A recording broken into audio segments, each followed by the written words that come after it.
Qu'est-ce que vous dites aux gens qui disent qu'il y a trop d'argent dans le foot maintenant, aujourd'hui? Je les comprends.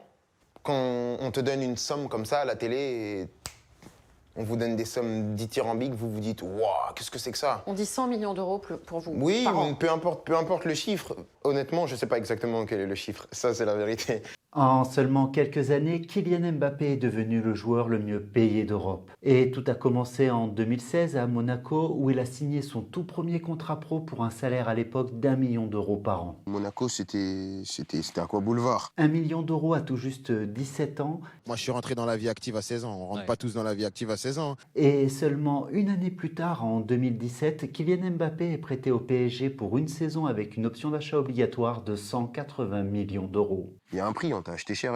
Une belle culbute pour Monaco, mais également pour Kylian Mbappé, car ce transfert lui a permis, selon la rumeur, de multiplier son salaire par 18. Monaco, c'est un grand club, mais tu arrives dans le PSG avec des stars internationales. Ouais, et comme une star internationale pour sa première saison au PSG, Kylian Mbappé était rémunéré 18 millions d'euros par an ou 1,5 million d'euros par mois. En comparaison, 1,5 million, c'est ce que gagne en moyenne un Français sur toute sa vie entre son salaire et sa retraite. Pour Kylian Mbappé, c'est un mois de salaire à juste 18 ans. Maintenant, je vous dis c'est pas mal, mais à l'époque, je captais pas, moi. Donc 18 millions d'euros pour la saison 2017-2018, puis 21 millions d'euros pour la saison suivante, 23 millions d'euros pour la saison 2019-2020, 25 millions d'euros pour la saison 2020-2021 et enfin 27 millions d'euros pour une saison qui va rester dans l'histoire, la saison 2021-2022. Mais je pense qu'il faut que je continue quand même à me développer. Et développer son salaire, c'est ce qu'il va faire.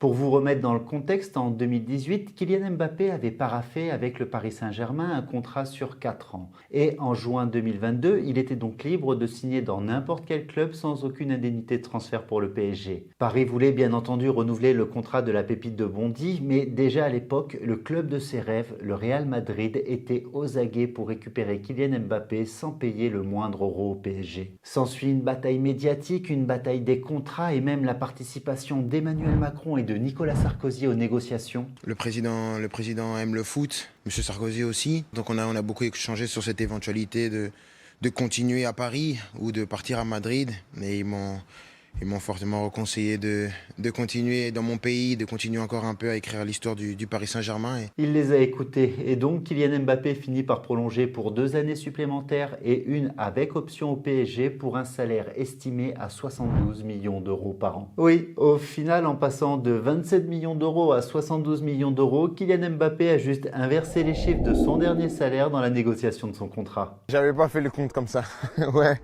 Ouais, quand tu fais le calcul, c'est vrai que ça arrive, mais ouais, c'est symbolique, c'est symbolique. Symbolique peut-être, beaucoup sûrement, et c'est sans compter une prime à la signature du nouveau contrat estimée à 180 millions d'euros et qui sera payée en 3 fois, et une prime fidélité versée à la fin de chaque année. C'est-à-dire que, selon le Parisien, s'il restait jusqu'à la fin de la saison 2025, Kylian Mbappé toucherait un salaire de 630 millions d'euros sur 3 ans. C'est des montants qui sont totalement hors sol. Je veux dire, personne ne peut se projeter dans de tels niveaux de rémunération. Et pour vous projeter, 630 millions d'euros sur 3 ans, c'est 210 millions d'euros par an ou 17,5 millions d'euros par mois, soit 575 000 euros par jour, 24 000 euros par heure et 400 euros par minute. Pour vous donner une image, actuellement au PSG et en incluant toutes ses primes, Kylian Mbappé gagnerait un SMIC mensuel toutes les 4 minutes 30. Et si je peux tout rafler, je vais pas me priver. On peut considérer que c'est choquant, que c'est exorbitant, mais déjà, s'il perçoit cette somme, c'est que quelqu'un a accepté de lui donner. Oui, je mérite l'argent que je gagne.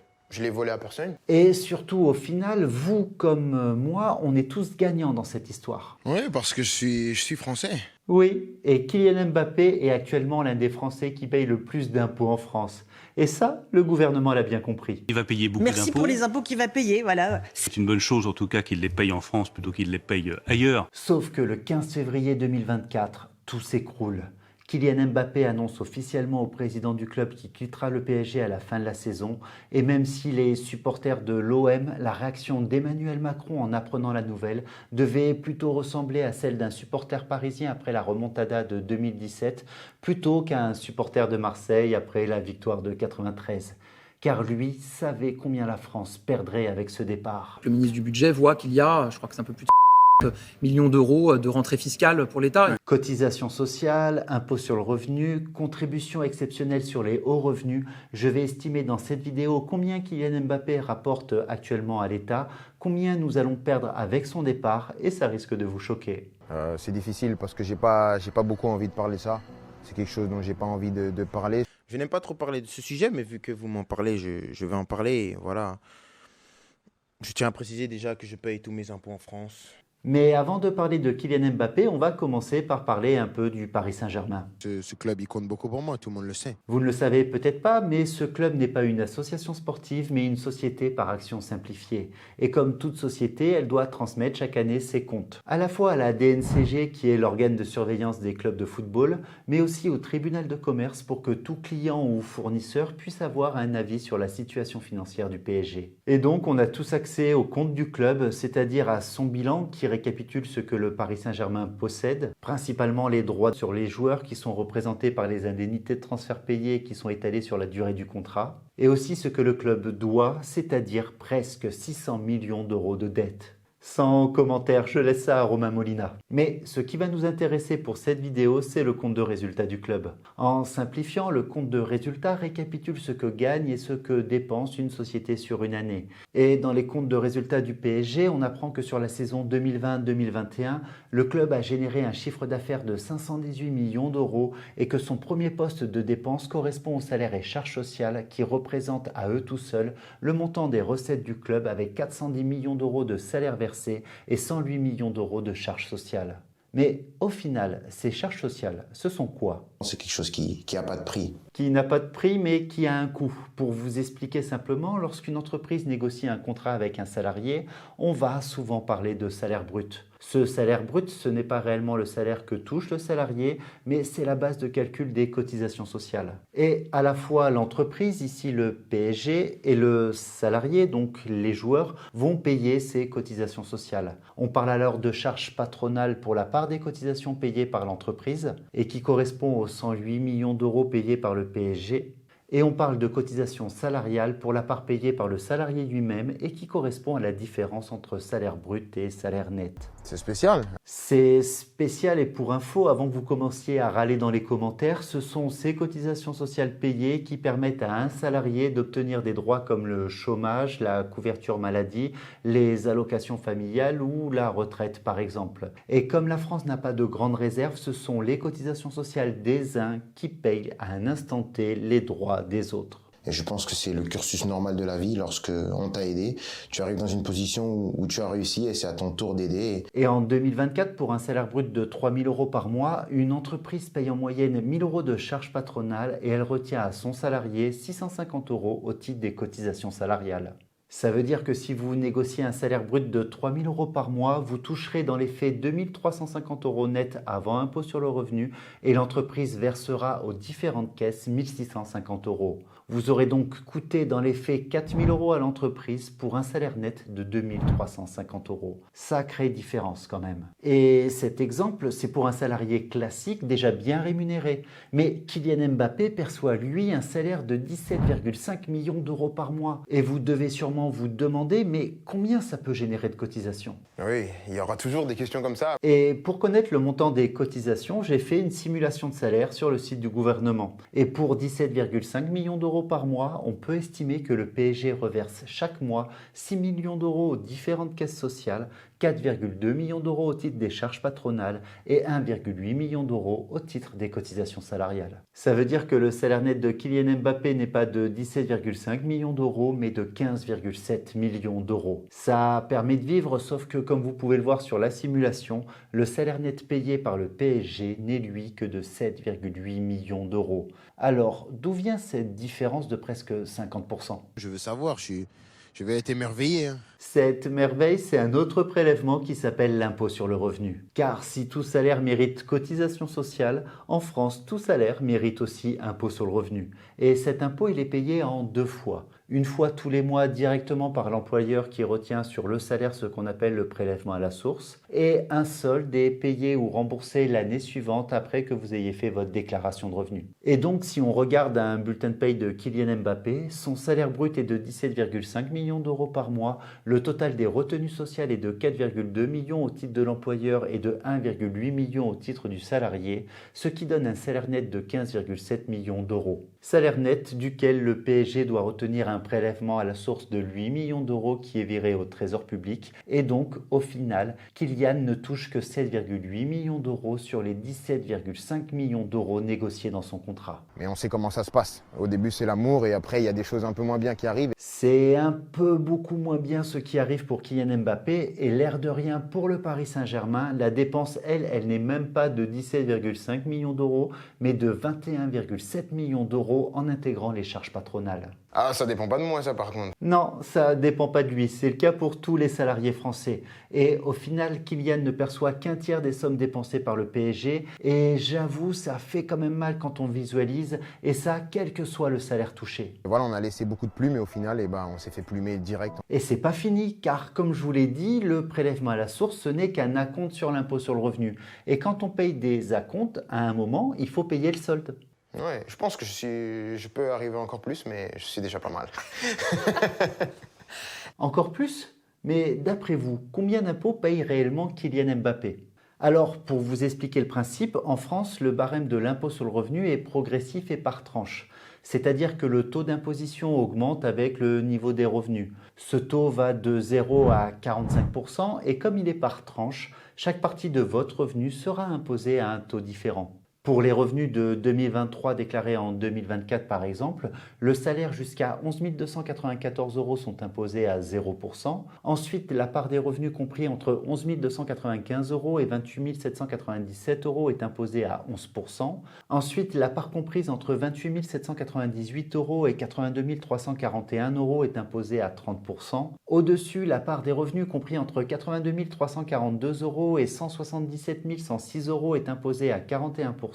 Et enfin, la part des salaires qui dépassent les 177 106 euros est imposée à 45%. C'est très compliqué et c'est peut-être incompréhensible. Si c'est incompréhensible, pour vous expliquer et pour vous donner une idée, ça veut dire que si vous gagnez 30 000 euros de revenus imposables sur une année, vous aurez 11 294 euros imposés à 0%, puis 17 503 euros imposés à 11%, et enfin le solde, c'est-à-dire 1 203 euros imposés à 30%.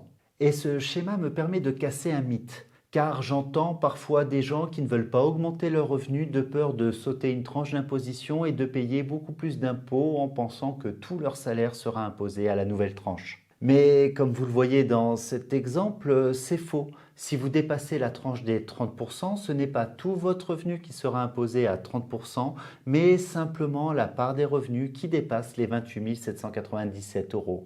Moralité, plus on gagne, plus il nous en reste, ce qui paraît quand même logique. Maintenant, je pense qu'il faut continuer à travailler pour essayer de pousser le plafond à chaque fois. Et pour lui qui a poussé le plafond très haut, il lui en reste combien de revenus après impôt?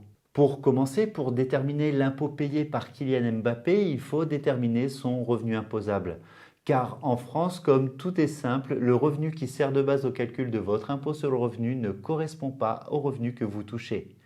Et non, la France. Je ne vais pas rentrer dans le détail, mais comme vous le voyez sur le bulletin de salaire de Kylian Mbappé, son salaire net mensuel est de 15 729 000 euros par mois, mais son salaire imposable mensuel est de 16 237 000 euros. Oui, on est imposé sur plus d'argent que ce que l'on gagne réellement, mais je ne vais pas me répéter, mais là encore, la France. Donc en 2023, son salaire annuel imposable était de 16 236 923 euros multiplié par 12 mois, c'est-à-dire 194 843 076 euros. Et pour déterminer l'impôt à payer, j'ai voulu utiliser le simulateur du site impôt.gouv.fr. Sauf que le site est bloqué à 99 999 999 euros de salaire. Donc impossible de faire la simulation. Les sommes sont tellement vertigineuses qu'elles échappent à l'entendement commun. Et comme on ne peut pas faire cette simulation sur Internet, on va être obligé de déterminer l'impôt à la main. Donc le salaire imposable de Kylian Mbappé est de 194 843 076 € et comme elle est généreuse, l'administration fiscale applique sur ce salaire un abattement forfaitaire de 10% pour frais professionnels. Et malheureusement pour Kylian, l'abattement est limité à 14 171 €, donc on va déduire 14 171 € de son salaire et non 10%. Ça veut dire que le vrai salaire imposable de Kylian Mbappé est de 194 828 905 €. Ensuite, sur ce salaire, comme pour tous les contribuables, on va appliquer le barème de l'impôt sur le revenu et donc 11 294 € sont imposés à 0%, ce qui fait 0 € d'impôt. 17 503 € sont imposés à 11%, ce qui fait 1 925 € d'impôt. 53 544 € sont imposés à 30%, ce qui fait 16 063 € d'impôt. 94 765 € sont imposés à 41%, ce qui fait 38 854 € d'impôt. Et le reste, la majorité de son salaire, les 194 651 799 € sont imposés à 45%, ce qui fait 87 593 310 € d'impôt. Vous additionnez les différentes impositions que vous avez trouvées et on peut considérer que Kylian Mbappé devrait payer près de 88 millions d'euros d'impôts sur le revenu sur une année. Bah, il y a le revers de la médaille. On peut pas tout gagner sur tout. Et pour le coup, pas du tout, car en France, on adore les riches. Et donc, on a créé un impôt complémentaire spécial pour ceux qui gagnent plus de 250 000 € de salaire par an. La contribution exceptionnelle sur les hauts revenus. Ce qui fait que quand on gagne plus de 250 000 € par an, on paye en plus de l'impôt sur le revenu une contribution complémentaire qui représente 3% de la part des revenus imposables compris entre 250 000 et 500 000 € et 4% de la part des revenus imposables qui dépassent les 500 000 €. Ça veut dire qu'avec un salaire imposable de 194 828 905 €, Kylian Mbappé paye en plus de l'impôt sur le revenu une contribution exceptionnelle sur les hauts revenus qui est de 250 000 fois 0%, plus 250 000 fois 3%, plus 194 328 905 € fois 4%, c'est-à-dire 7 780 656 €. Et si vous ajoutez à cette somme l'impôt sur le revenu que l'on a déterminé tout à l'heure, l'impôt total payé par Kylian Mbappé sur une année est de 95 430 808 €. Et comme je vous l'ai dit tout à l'heure, tous les mois sur son salaire, le PSG retient à Kylian Mbappé un prélèvement à la source de 7 952 567 €. C'est-à-dire que le PSG a retenu sur une année 95 430 804 €. Quasiment l'impôt à payer et donc quand il fera sa déclaration de revenus, il devra payer le solde de son impôt, c'est-à-dire 4 €. Bien entendu, je n'ai pas intégré les autres revenus de Kylian, ni les dons qu'il peut faire à sa fondation pour réduire son impôt. C'est juste une simulation simplifiée pour que vous compreniez le fonctionnement et aussi que vous visualisez l'impôt qu'il peut payer. Le ministre du Budget voit qu'il y a, je crois que c'est un peu plus de 150 millions d'euros de rentrée fiscale pour l'État. Et j'y suis presque. À travers cet exemple, avec un salaire brut de 210 millions d'euros sur une année, on peut estimer que Kylian Mbappé a rapporté à la France 72 millions d'euros de cotisations sociales et 95 millions d'euros d'impôts sur le revenu. C'est-à-dire 167 millions d'euros en tout, un super contribuable ce Kylian.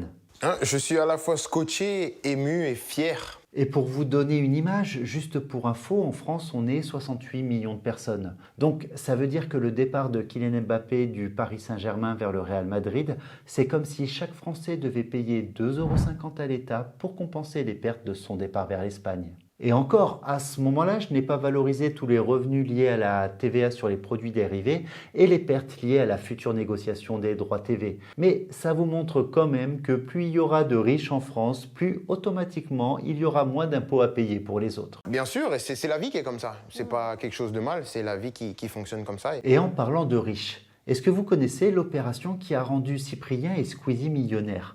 Si ce n'est pas le cas, cliquez dès maintenant sur cette miniature pour découvrir comment ils ont réalisé le coup parfait et même comment Cyprien a réussi à ne pas payer d'impôts. Non, mais j'ai déjà dit à maintes reprises, ce qu'il fait, c'est n'importe quoi.